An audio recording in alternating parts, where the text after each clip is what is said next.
This video is a response to several comments I've received recently, remarking on, and even objecting to, my focus on accuracy, or trying to make one's second language resemble native language as closely as possible. In one of those discussions, it became clear to me that the other person and I had fundamentally different perspectives on language learning, ranging from what constitutes reasonable and appropriate goals to the methods one might use to achieve them. Considering that language learning is the focus of this channel, I thought it might be a good idea to discuss some of my philosophies and approaches, so that even if we don't end up on the same page, you can at least understand where I'm coming from. As a former student of Spanish-English translation and as a translator, I'm interested in accuracy and precision of expression. In translation, accuracy means faithfully conveying the meaning, tone, and style of the original text in a way that reads naturally in the target language. A good translation doesn't just decode words from one language into another. It transmits the full meaning and intent of the source document while sounding as if it were originally written in the target language. This is a very high bar. A single mistranslated word can ruin a translation. I'm not sure whether my experience as a translator is what has made me care about accuracy, or if my natural focus on accuracy is what drew me to translation. Either way, I see second language proficiency differently from most language teachers. In this video, I want to explore the distinction between fluency and accuracy, and explain why I feel accuracy deserves more attention.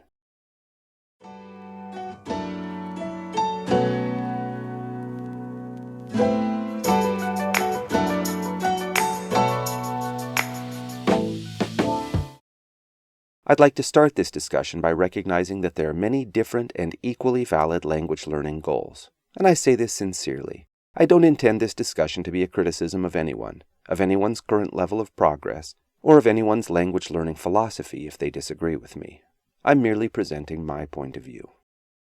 With that disclaimer, let's jump into the discussion. So what do we mean by the terms fluency and accuracy? The words fluency and fluent can be surprisingly vague, since different people use them to mean very different things, from simply being able to hold a conversation to being completely indistinguishable from a native speaker. For this video, we'll define fluency the way the term is most commonly used in second language teaching, since that's likely how most viewers understand it. In second language teaching, fluency is generally understood to be the ability to speak smoothly, without frequent pauses or hesitations.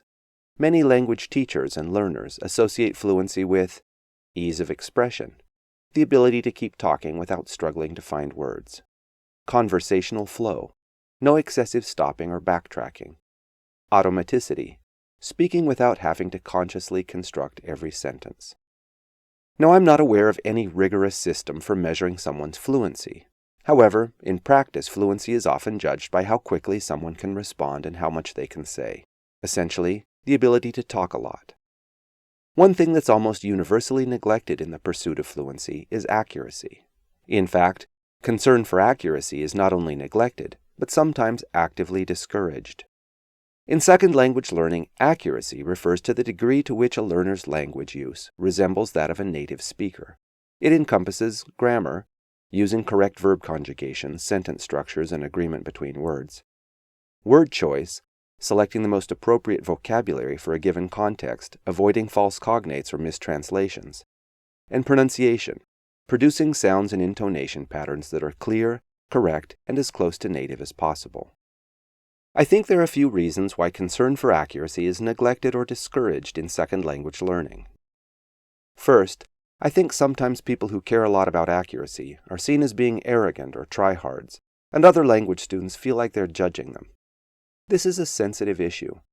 Learning a foreign language takes immense time and effort, so naturally, having learned a new language becomes part of a person's very identity. It's something people take pride in, so the suggestion that someone else might be judging them can feel not only discouraging, but even personally offensive. Another reason concern for accuracy is discouraged is the widespread belief that focusing too much on correctness can make learners hesitant to speak, fearing that they'll make mistakes. Because of this, many argue that the most important thing is to start speaking as soon as possible, even if you make mistakes. I take a somewhat different view. Research on foreign language teaching methodology primarily focuses on beginner students and how they progress through the early stages of learning. This is largely because first and second semester university students are an easily accessible population for studies, and their progress can be measured over a semester or two, while long-term studies tracking learners over several years are difficult and expensive to conduct. So most research examines short-term gains in the earliest stages of language learning. In conversations about foreign language teaching methodology, it's not uncommon for people to cite the research and confidently state that it has been proven that the best methodology is X, Y, or Z. I don't believe any such thing has been proven. I think at the most what we can say is that according to the researchers' criteria, the researchers' goals for students in the earliest stage of language learning in a university classroom environment were better achieved using methodology X than using whatever method the researcher selected as a control. But that's a very different thing than saying that X is the best methodology, period, for all learners, at all stages, in all places. I think it's almost certainly true that a different set of goals and principles applies to our progress beyond the beginner level. Talking a lot is not the same as speaking well. Imagine a man living in the United States who was born and raised in a country where they don't speak English. Let's say he moved to the U.S. as a young adult and learned English as quickly as he could. And for decades, he's spoken nothing but English. Now, 20 years later, English feels more natural to him than his native language. He may even struggle to recall certain words in his native language. He undoubtedly thinks in English and even dreams in English. Okay, so you ask him what he did yesterday, and he says, "Yesterday I go to store, buy apple." By the definition we're using here, this man would qualify as a fluent English speaker. These sentences just flowed out of his mouth effortlessly. He didn't pause or struggle to think of what to say, and it was perfectly natural and automatic for him. And yet, it was far from accurate in both grammar and pronunciation. This would never be mistaken for native English. And if this is representative of his speech in general, we'd expect that some native English speakers wouldn't always understand him without repetition and clarification. So he's fluent in English, but he's got a long way to go before he sounds anything like a native speaker. So as I said earlier, most second language teaching prioritizes fluency over accuracy, and I understand the reasoning behind that approach. However, if learners want to continue improving, meaning if they want their foreign language to increasingly resemble native language, they must shift their focus toward accuracy. Why accuracy matters for continued improvement. The key problem with focusing all your attention on fluency is that fluency doesn't naturally lead to accuracy. I think there's an implicit assumption that if students just keep speaking, their mistakes will gradually disappear. But in reality, without intentional correction, those mistakes just become permanent. Think about it this way. If someone practices a bad golf swing thousands of times without ever receiving feedback and making changes, they won't magically develop a better swing. They'll just get really good at swinging a golf club badly. And the same applies to language learning. If you practice incorrect speech patterns without any strategies to identify errors and correct them, you'll only get so that it's really natural and automatic for you to speak badly.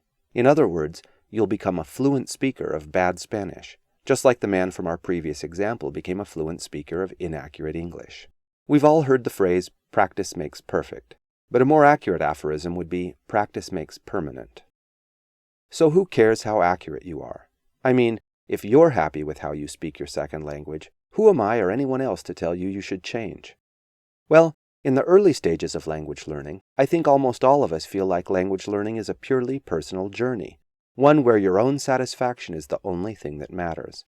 It's easy to think of it like learning to paint, taking up yoga, or practicing calligraphy, where no one else's opinion is relevant unless you invite them to critique you. In that kind of pursuit, your success is measured solely by your own standards. But language learning is different. Its entire purpose is communication. It exists not just for self-expression, but for interaction with others. The moment you start using language to engage with other people, their experience becomes just as important as yours. When your speech is inaccurate, whether due to word choice, grammar, or pronunciation, it places a burden on the other people in the conversation. Instead of simply receiving your message, they have to stop, interpret, and mentally reconstruct what you meant to say. In effect, you shift the responsibility of communication onto them. Rather than taking up the challenge of refining your own speech, you've handed your listeners the work of deciphering it. Now, whenever I bring up the topic of accuracy, someone always points out that they don't worry too much about it because native speakers enjoy the sound of a foreign accent. They find them musical and charming. This is often true, but sometimes I don't think people stop to consider that there is an inverse relationship between how intrusive and distracting your inaccuracies are and how musical and charming they sound to native speakers. Consider these two examples. A learner is describing a trip he took over the weekend and says, "Yesterday I am go to the big garden with the animals, the pet home, but not for pet, for big animal, and I make many photos. And the animal, they are very, very soft, and I make touch with some, very nice." Now consider a learner who says, "Yesterday I went to the zoo. I took a lot of pictures, and I even got to pet some of the animals. It was amazing." In the first example, the speaker's meaning is understandable, but only with effort. The listener has to work to decode the message. The inaccuracies are intrusive enough that they disrupt communication rather than just adding a charming accent. In the second example, everything the speaker says is understood effortlessly. In this case, her accent might indeed sound musical or charming to a native listener because it doesn't require additional mental effort to understand. To those who avoid improving their accuracy because they believe that natives find it charming to hear their language spoken with a foreign accent, I want to assure you of two things. First, if you're afraid that you'll become too native-sounding, have no fear. That's not going to happen. And second, as I said earlier, there's an inverse relationship between how significant your inaccuracies are and how charming natives find your speech, which means that the more closely your speech resembles native speech, the more charming you sound.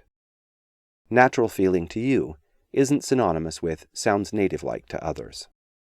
There are a few fluency milestones that native learners often interpret as signs that they're becoming more native-like. A common example is the transition from having to consciously translate in their head to thinking directly in their foreign language. Almost everyone who's participated in an immersion program, like a study abroad experience, talks about when they stopped mentally translating and started thinking directly in their target language. Another frequent claim is that dreaming in your foreign language signals fluency. I can't count the number of times I've heard a Spanish student say that they knew they were becoming fluent once they started dreaming in Spanish. These milestones feel significant because they often correspond with a phase in language learning where the student is becoming more comfortable communicating. But it's important to realize that these are entirely internal, subjective experiences. Dreaming especially takes place entirely within your own mind. These milestones don't mean anything at all about how your speech sounds to native listeners. As a side note, when someone says that they know they're becoming fluent in Spanish because they've begun dreaming in Spanish, do you ever wonder how they know they're dreaming in good Spanish? I mean, I dream about a lot of things. Sometimes I dream I can fly or breathe underwater. Doesn't mean I can. Let's talk for a moment about the phenomenon of thinking in your foreign language from the perspective of neurology. For purposes of this discussion, I'm going to assume that you're a native speaker of English and you're learning Spanish, but the same ideas are true no matter your native language or the language you're studying. Okay, so as a native speaker of English, your brain has established literal neural connections between the part of your brain that stores and processes abstract concepts and the part responsible for expressing them in English. As you begin learning Spanish, you start building a second set of connections, not directly between the concept in Spanish, but between the way you express that concept in English and how you're learning to express it in Spanish. From a computational perspective, this two-step process is inefficient. It makes it so that speaking your second language requires extra mental processing, extra computing in a literal sense. Learners often describe how mentally exhausting it feels to translate from their native language into their foreign language.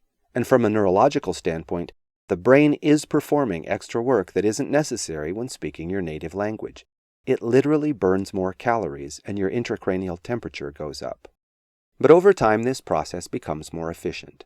Eventually, the brain creates direct connections between concept and Spanish, bypassing the intermediate step of English.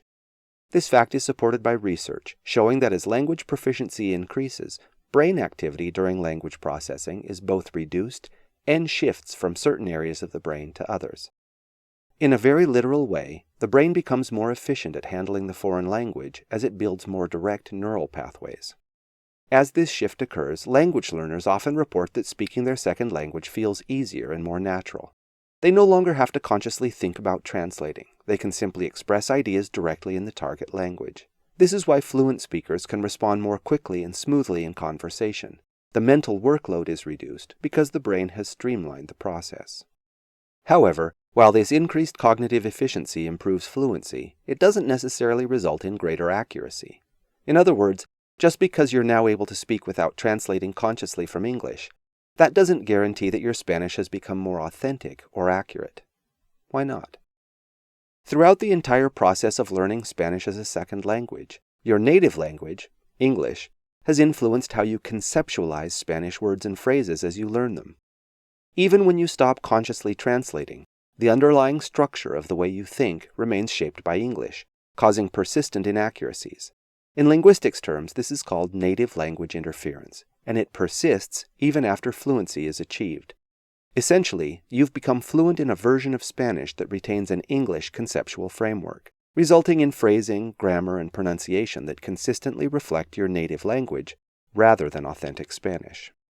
In the worst-case scenario, this results in what I call speaking English with Spanish words. That's where you speak Spanish using Spanish vocabulary, but with Englishy sentence structure, word combinations, and pronunciation patterns. To understand what I mean, compare these two examples. Example number 1. Ayer yo fui a la playa con mis amigos. Fue muy caliente, pero el agua fue frío. Nosotros nadamos para un rato y luego nosotros acostamos en la arena para relajar.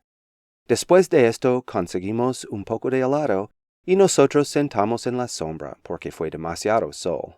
Nosotros tuvimos mucha diversión ese día. Example number 2. Ayer fui a la playa con mis amigos. Hacía mucho calor, pero el agua estaba fría. Nadamos un rato y luego nos acostamos en la arena para descansar. Después compramos helado y nos sentamos a la sombra porque hacía mucho sol. Lo pasamos muy bien. Now, the speaker in the first example may speak perfectly fluently this way, in the sense that it's easy, automatic, and feels completely natural to him. And from the standpoint of neurology, his brain may have become rewired so that he produces this speech perfectly efficiently. But it's important to realize that this doesn't mean he's thinking in authentic Spanish. He's thinking in his own unique version of Spanish that he's created, and the naturalness he feels is his own personal subjective experience, and doesn't reflect how authentic he sounds to native speakers. Natives have to concentrate hard to make out the words he's saying, and then they have to work to decode his meaning. The speaker in the second example, assuming he speaks fluently this way, is also technically thinking in his own personal version of the Spanish language, but his personal version coincides much more closely with something native speakers consider authentic. The point isn't that he's perfect or indistinguishable from a native, but that natives find his Spanish accurate sounding and understanding him is effortless. Okay, to summarize what we've talked about in this video, fluency and accuracy are not the same thing. Fluency, as we've defined it here, refers to ease and automaticity of speech, while accuracy is how closely a learner's language use resembles native language. Second language teaching tends to prioritize fluency over accuracy. Most teaching methods encourage learners to begin talking early and become confident in talking a lot, and neglect or even discourage focusing on accuracy. Inaccuracy shifts the burden of communication from you to the other guy. Speaking a foreign language is not something you do alone or in isolation. It necessarily involves other people. When your speech is inaccurate, your listeners have to work to decipher what you're trying to say. As a translator and interpreter, I value accuracy. I'm not perfect and I never will be, but I believe it's better to aim high. Striving for accuracy, even if you fall short, leads to better communication. Okay, so some of you may be wondering what language learning methodologies and strategies you can use to develop greater accuracy in your Spanish. I have a lot of ideas about that, but they'll have to be the topic of future videos. The goal of this video was simply to lay the groundwork by clarifying the difference between fluency and accuracy and making a case for accuracy. If you've enjoyed this video or learned something from it, please give it a like, and don't forget to subscribe so you don't miss out on future discussions.